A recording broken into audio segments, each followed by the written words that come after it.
மீது நாம் நம்பி இருக்கிற ஈமான் ஒரு பகுதி அது.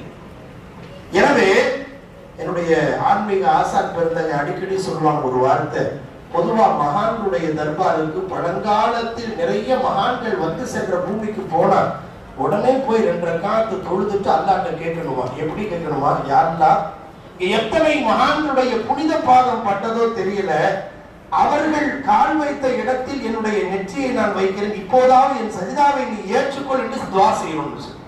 அப்படிப்பட்ட ஒரு பாக்கியம் இல்ல ஒரு இடம் அது.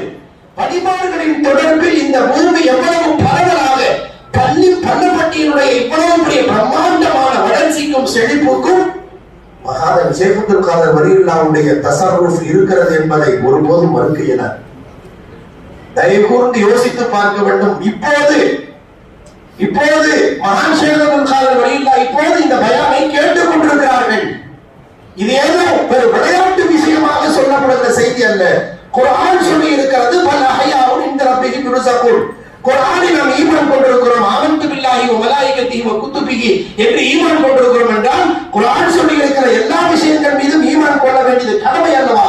குர்ஆன் சொல்கிறது வலிமார்கள் ஹயாத்தாக இருக்கிறார்கள், அல்லாஹ்வின் புறத்திலிருந்து உணவு வழங்கப்படுகிறது என்று சொல்லி இருக்கிற அந்த வசனத்தின் அடிப்படையில் அல்லது ஆன்மீக ஆசான் பெருந்தகை நிசாம் சர்க்காருக்கு அடிக்கடி சொல்லுவாங்க, எந்த வலியுடைய தர்பாருக்கு போனாலும் ஏதோ அவங்க ஏதோ அடங்கி இருக்கிறாங்க, அவங்களுக்கு போய் ஒரு சலா சொல்லிட்டு சல்யூட் அடிக்கிற விஷயம் அல்ல அது. அந்த தர்பாருக்கு போகும்போது சர்க்கார் கூட நான் பல நேரம் சர்க்கார் கூட நான் பல நேரங்களில் சியாரத்துக்கு போகும்போது சொல்லுவோம், முதல்ல அங்க அனுமதி கேட்டுட்டு தான் உள்ள போகணும்னு சொல்லுவாங்க.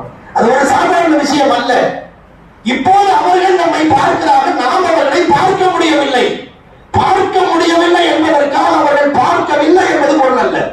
ஒரு உதாரணத்தை அடிக்கடி சொல்லுவாங்க, ஒரு கார் இருக்கிறது, காருக்குள்ளே ஒருவர் அமர்ந்து இருக்கிறார், கார் கண்ணாடியில கருப்பு ஸ்டிக்கர் ஒட்டப்பட்டிருக்கிறது என்று வைத்துக் கொள்ளுங்கள்.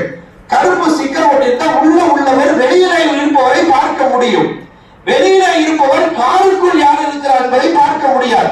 ஒப்புக்கொள்கிறோம் அல்லவா?